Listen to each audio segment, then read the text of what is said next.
guys, oh. 1.5 million lang, house and lot, Tagaytay.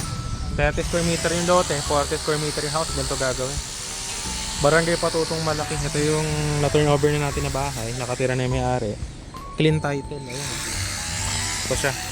Lalagyan din natin ng parking. May car park. Tapos doon yung bahay. 3 meters by 10.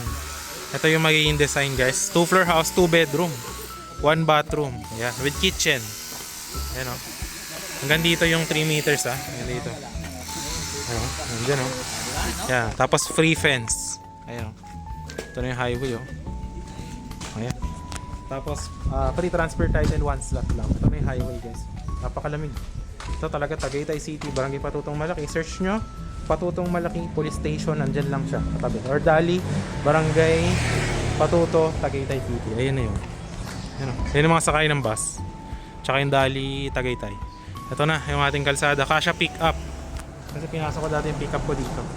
So 1 slot lang, down payment 1 million. Pag natapos yung bahay, turnover, tsaka nyo bayaran 500k, deed of sale signing. Tapos, yun gagamitin pang transfer title sa inyo. Para makonektan kayo ng kuryente, ayan, pwede rin. May Meralco dito, or water. For Meralco, babayaran nyo sa Meralco, nasa mga 15k. Para sa kuryente, sa tubig, nasa around 10k yung babayaran nyo sa Tagaytay Water District. Ayan. So kung interested kayo, message lang kayo.